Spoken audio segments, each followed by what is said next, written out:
মাইথন নামটা শুনলেই চোখের সামনে ভেসে ওঠে অগাধ জলরাশি, নৌকাবিহার, অসংখ্য ছোট ছোট দ্বীপ আর একরা সবুজের অভিযান। দিনটি ছিল 25শে ডিসেম্বর সকালবেলা। গতকাল 24শে ডিসেম্বর রাত্রে আমরা বেরিয়েছিলাম মাইথন পিকনিক করার উদ্দেশ্যে। Hello friends, good morning everyone, welcome back to my channel. আজকের ব্লগটা সম্পূর্ণই আলাদা। আজকের ব্লগটা শুরু করলাম নতুন একটা পরিবেশ থেকে। গতকাল রাত্রে যে আমরা বেরিয়েছিলাম পিকনিক করার উদ্দেশ্যে, তো তোমরা আগের ব্লগই দেখেছো। তো আমরা মাইথনের উদ্দেশ্যে বেরিয়েছিলাম, আর আজকে আমরা পৌঁছেছি সকাল 6টার সময়। গতকাল রাত্রে 10টার সময় বাস ছেড়েছিল, আজকে পৌঁছালাম সকাল 6টার সময়। সকালবেলা বাস থেকে নামার পর সবাই ব্রাশ করে এখানে বসে পড়েছি সকালবেলার জল খাওয়া রেডি করার জন্য আর দুপুরে রান্নার সবজি কাটার জন্য। এখানে সবাই নেই, কিছু কাকিমার এখানে রয়েছে আর বাকি সবাই আশেপাশে ঘোরাঘুরি করছে। তো আমিও একটু ক্যামেরাবন্দি করে ফেললাম। বাসে সারা রাত্রি জাগার পর আমারও প্রচণ্ড পরিমাণে খিদে পেয়েছিল, তাই তাড়াতাড়ি করে ব্রাশ করে বিস্কুট খেয়ে নিয়েছি। সবাইকে বলে টাটা করতে, সবাইকে টাটা কর না, টাটা কর নাহলে কিছু দেবো না।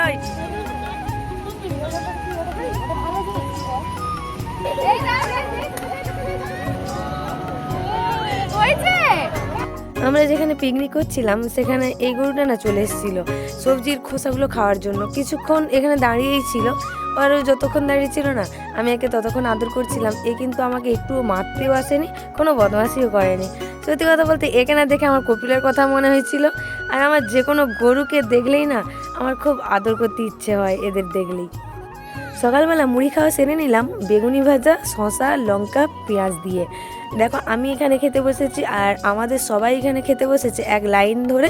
এখানে 3টে লাইন ধরে আমাদের সবাই খেতে বসেছে একসাথে। আমরা বাসে যতজন এসেছিলাম, আগের দিকে পুচকি পুচকি ছেলেমেয়েরা আর পেছন দিকে সব কাকিমারা বসেছে খাওয়ার জন্য। মুড়ি খাওয়ার পর সবাই একটা করে টিফিন প্যাকেট ছিল, তো ওটা আমি প্লাস্টিকে করে ব্যাগে রেখে দিয়েছিলাম পরে খাবো বলে। মুড়ি খাওয়ার পর সবাই মিলে ঘুরতে বেরিয়ে গেছিলাম আর রান্নিরা রান্না করছিল।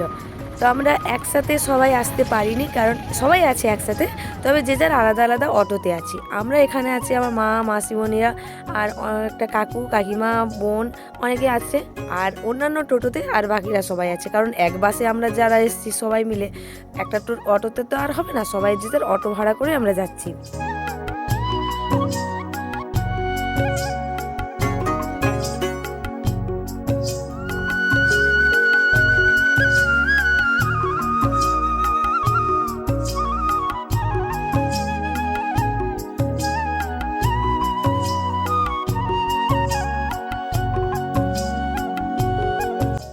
প্রথমে আমরা চলে এসেছিলাম কয়লা খনি দেখার জন্য। আর আমরা তো এখানে আশেপাশে কিছুই জানি না। আমাদেরকে এখানে যে অটো ড্রাইভারগুলো ছিল ওই কাকুরাই আমাদেরকে বলে বলে নিয়ে এসেছিলো, আর প্রত্যেকটা জায়গা সম্বন্ধে একটু করে বলে দিয়েছিল, আর প্রত্যেকটা জায়গাতে ওরাই নিয়ে গেছিলো। আমরা অটো ভাড়া করেছিলাম, ওরাই সব জায়গাগুলোতে নিয়ে গেছিলো। তো আমরা বাকি সবাই যে যার আলাদা আলাদা দিকে ঘুরতে চলে গেছে, কিন্তু সবাই আমরা এক জায়গাতেই ঘুরতে যাব, কিন্তু যে যার মানে ছড়াছড়ি হয়ে সবাই ঘুরতে চলে গেছি। দেখো আমরা অটো থেকে নেমে এখন কয়লা খনির দিকে এগিয়ে যাচ্ছি দেখবো বলে। আগের দিকে আমার ভাই, মেসো, বাপি, বনু আরও অনেকে আছে, আমরা সবাই পেছনে আছি।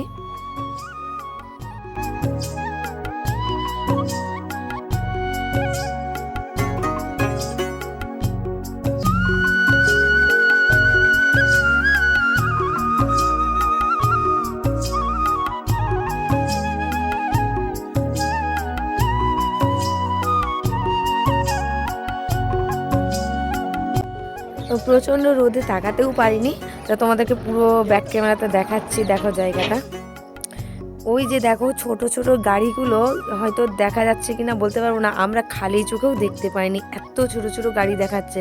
মানে ভাবো আমরা কতটা উপরে আছি। এই যে রাস্তাটা পুরো গেছে, ওই রাস্তা ধরে গাড়িগুলো যায় ওখানে কয়লা লোড করার জন্য। আর ওখানে অনেকগুলো জেসিবি আছে নিচে, সেগুলো জেসিবিগুলো দিয়ে কয়লাগুলো পুরো খনন করে ওখান থেকে গাড়িতে লোড হচ্ছে। এতটাই উপরে আছি আমরা, যে উপরে দাঁড়িয়েছি যখন নিচের দিকে দেখছি না, মানে আমরা ভাবতেও পারছি না আমরা এতটা উপরে আছি। দেখো যেন পুরো পাহাড়ের মতো লাগছে। তখন রোদ বেরিয়েছে প্রায় 10টা হবে এরকম, ওই সময়ে প্রচণ্ড গরম এখানে।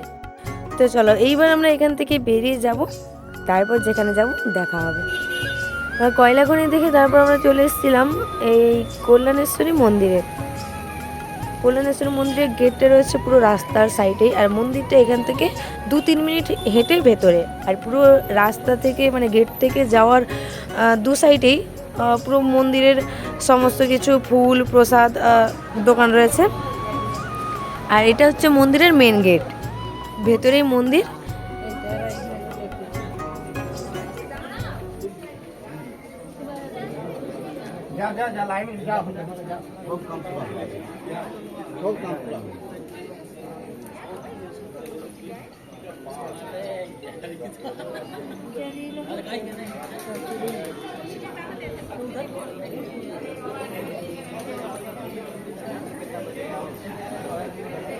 এই মন্দিরের একটা পুরোহিত এই পায়রাগুলোকে যা খাবার দিচ্ছিল, যেখানে যত পায়রা ছিল কি সুন্দর সবাই দল বেঁধে উড়ে সব খাবার খেতে এসছে। দেখো আরও অনেক এসছিল একসাথে সবাই।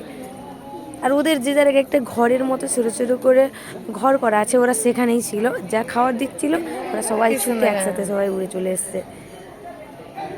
পুরো মন্দিরটাই তোমাদের ঘুরিয়ে দেখাচ্ছি। এটা মন্দিরের বাইরে বলেই তোমাদের দেখাতে পাচ্ছি, কিন্তু ভেতরে ক্যামেরা অ্যালাউ ছিল না। আমি সেখানে গেছিলাম কিন্তু ক্যামেরা বন্ধ করতে বলেছিল, যার জন্য তোমাদেরকে ভেতরে ঠাকুর দেখানো হয়নি। এই পর্যন্তই তোমাদের দেখেছিলাম। কি রোদে তাকাতে পারিনি।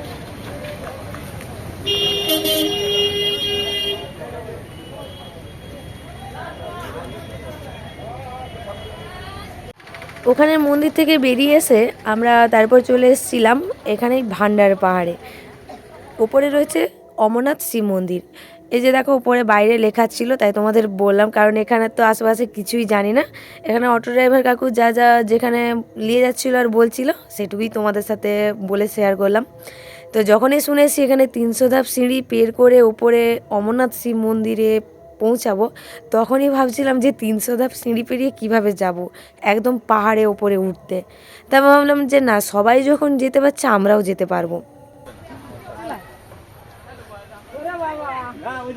ওই উঠতে পারবো অত দূর?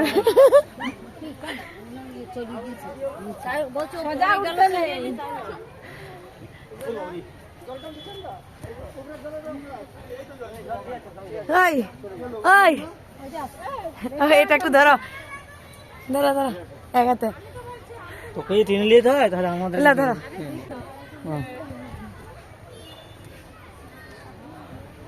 চলো।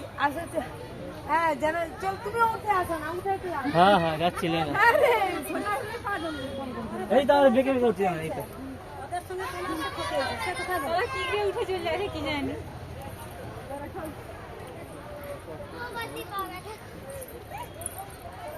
ওরে বাবা আর নামতে পারবো না। নামার সময় সোজা। হ্যাঁ নামার সময় সোজা। ওই দাঁড়া, আর উঠতে পারবো না। এই হাসবে, তোমরা হাসো বলেই চলে যাচ্ছে। ডাক না উল্টা দিকে দেখো, মানে বাবার মুখে হাত তুলেছি, এটা ওয়াজিগাই কি আমরা দেখতে যে আপনার থাকবে তখন দেখি। চল গাড়িতে আছে। তোমার সামনে তো ভয় লাগে। আইনি ওই তো এখানে হাফ হাফ হয়নি, আর গেল আমাদের নিচে।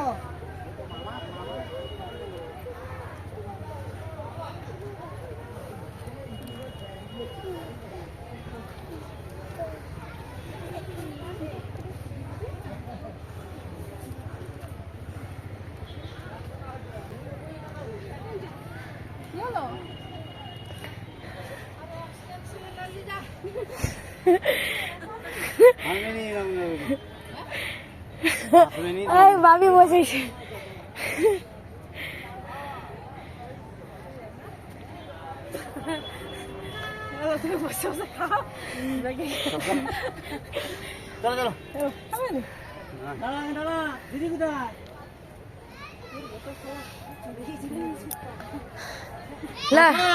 এই তো 100 টাকা এখানে লিখা আছে। চলো ছুটে ছুটে ছুটে ছুটে আমার মাথা ঘোরাচ্ছে। না 300টা বলো না, 300টা তো বললো। ও মাই গড, কোথায় আসছি।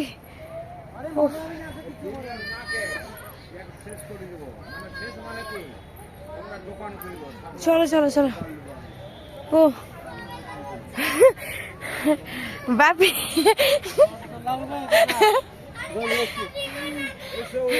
বাপি বাবাকে অমরনাথ যেমন সেইরকম বেটে বাবা, এই যে অমরনাথ।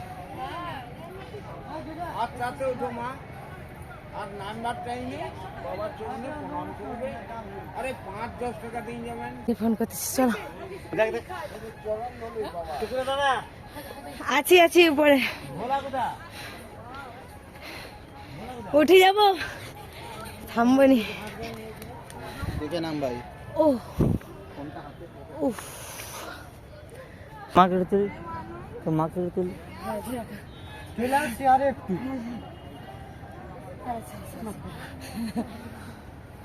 ले তোর মাসিকে বাপিকে লিয়ে আয়। আজ যাবো নি বাবারি, এখন অনেক আছে, চল চল উঠ। আচ্ছা ঠিক আছে, ভালো করে দেখাও, চলো। তুমি উঠে উঠে আসো না। কোথায় বলেছি আমি? এই যে মাঝখানে পথে আবার আস্তে আস্তে মানে উপরে।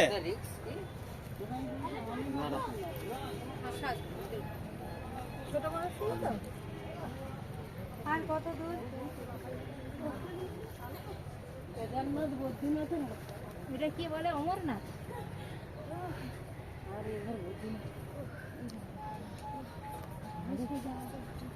ধরবে তো আমার হাতটা নাকি?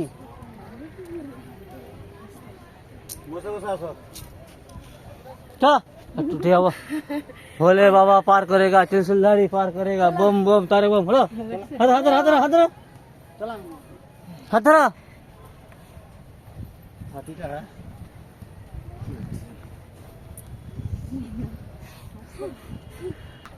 কত উপরে উঠে গেছি,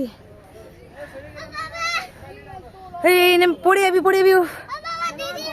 ও কত উপরে, হাই দেখো সেই যে এবারে যাই যে, হাই তো জলের ড্যাম, হাই যে। ভাবি জল খাও, জল। হাঁপিয়ে গেছি। এই 300 ধাপ পেরিয়ে উপরে আসতে আমাদের সময় লেগেছে 8 মিনিট, কারণ অনেকে বসে বসে আসছিল। আমার বাপিও প্রায় 1-2বার বসেছে, আমি একবার একটু কিছু সেকেন্ডের জন্য বসছিলাম, নাহলে এক টানা আমরা উপরে উঠে এসেছি। আবার যখন নামবো আবার 300 ধাপ সিঁড়ি পেরিয়ে আবার নামবো। ও শেষ পর্যন্ত আসছি। ও বাবা,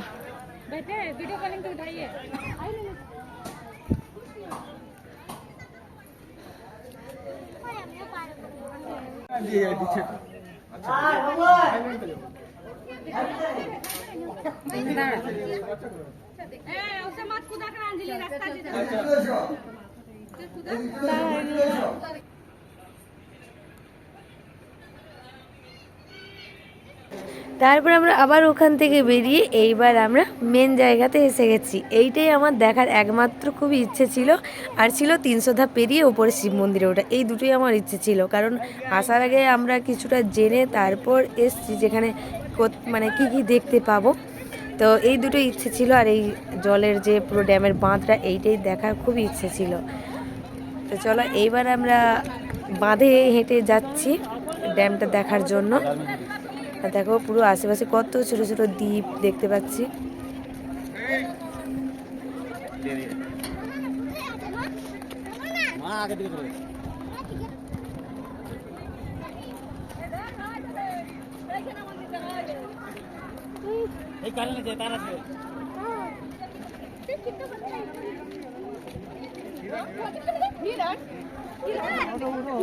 এই যে আমরা এই দিকটা থেকে এসেছিলাম, এই দিকটা থেকে আমরা এখন আগের দিকে জলের ড্যামটা দেখতে যাচ্ছি।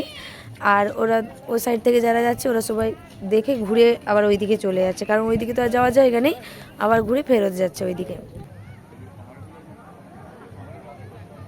এই যে দেখো ডিভিসির ওখান থেকে জল ছাড়া হয়, কিন্তু এখন তো দেখতে পেলাম না।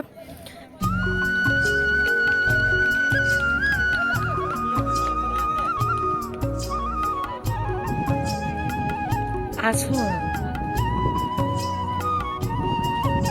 তো তোমাদের পুরো মাইথন বাঁধটা তোমাদের দেখিয়ে দিলাম। আর আমরাও দেখে নিলাম। তো চলো এইবার আমরা পিকনিক স্পটে যাব, খাওয়া দাওয়া হবে। আমরা ঘোরাঘুরির পর সবাই স্নান করতে চলে গেছিলাম, কেউ হাত পা ধুয়ে তারপর এসছিলাম। তার আগে কিছুজন এখানে খেতে বসেছিল, ওদের খাওয়া হলে তারপর আমরা খেতে বসবো। আমিও খাইনি এখনও পর্যন্ত, এখনও সেরকম টাইম হয়নি, এই 1:45 বাজে এরকম হবে। কত ট্যুরিস্ট গাড়ি এসছে পিকনিকের জন্য। আমাদের দুপুরের মেনু ছিল চিকেন, কফির তরকারি, আলু ভাজা, ডাল, চাটনি, মিষ্টি আর পাঁপড় ভাজা। খাওয়া দাওয়া সেরে তারপর আমাদের রাত্রের আইটেম হচ্ছিল রান্না, কারণ এবারে তো আমরা বাসে উঠে যাব, আর সেরকম কোথাও যাওয়ার জায়গা নেই। আমরা যাওয়ার সময় বিষ্ণুপুরে দাঁড়াবো। তো তার আগে আমরা একটু আশেপাশে ঘোরাঘুরি করছিলাম সবাই মিলে। আর এই দেখো ছোট ছোট দ্বীপ দেখা যাচ্ছে, ওই যে দেখো ওখানে সবাই বোটে করে যাচ্ছে, স্পিড বোটেও যাচ্ছে, কেউ নৌকাতে করেও যাচ্ছে। তো আমরা যাইনি, শুধু খাওয়ার পর আশেপাশে একটু ঘুরছিলাম। আর কতজন মানুষ এখানে পিকনিক করতে এসছে ওইগুলো দেখছিলাম। তো দেখো এই যে আমাদের সব এবারে গোছাগুছি চলছে, সবাই প্রায় বাসে উঠেই গেছে, এখন বাজে প্রায় 3:30 হবে এরকম। আর এই যে ওখানে দেখো আমাদের রাত্রে রান্নাও পুরো কমপ্লিট। এবারে আমরা যেখানেও গাড়ি স্ট্যান্ড করে আমরা এবারে খাওয়া দাওয়া করবো রাত্রে। দেখো আমাদের রাত্রে হয়েছিল বাসন্তী পোলাও আর চিলি চিকেন, সমস্ত কিছু রান্না হয়ে গেছে। এবার বাসে সমস্ত কিছু তোলা হচ্ছে, তারপরে আমরা এই জায়গাটাকে টাটা বাই বাই করে বাড়ির দিকে রওনা দেবো। বিকেল 4টার সময় আমরা মাইথন থেকে বেরিয়েছিলাম বাড়ি যাওয়ার উদ্দেশ্যে। তো দেখো ওই যে সাইডে দেখাচ্ছে ওইটা আমরা কয়লা খনি এখন ক্রস করছি, সাইডে দেখা যাচ্ছে পাহাড়ের মতো। আর দেখো বাসে আমাদের সবাই ঘুমোচ্ছে, সারা দিন রোদে সবাই এত ঘোরাঘুরি করেছে, ক্লান্ত হয়ে গেছে, সবাই ঘুমিয়ে পড়েছে। কিন্তু আমি কালকেও সারা রাত্রি ঘুমোইনি, আর আজকে আমি দুপুরেও ঘুমোইনি। এরপর আর তোমাদের সাথে সেরকম কিছু শেয়ার করতে পারিনি, কারণ আমরা বাড়ির দিকেই গিয়েছিলাম। তারপর সারাদিন রোদে ঘোরাঘুরির পর আর শরীরটা ভালো লাগছিল না। তো আমরা তারপরে রাত্রেবেলা বিষ্ণুপুরে দাঁড়িয়ে সেখানে সবাই আমরা খাওয়া দাওয়া করে তারপর 1:45টার সময় আমরা বাড়ি ফিরেছিলাম রাত্রে, 25শে ডিসেম্বরের দিন। সারাদিন আমরা খুব ভালোভাবেই ঘুরে কাটালাম। তোমরা কে কোথায় পিকনিক করেছিল অবশ্যই কমেন্টে জানিও, আর আমার ব্লগটা কেমন লাগলো অবশ্যই কিন্তু পুরো ব্লগটা দেখে কমেন্ট করে জানিও। Tata bye bye.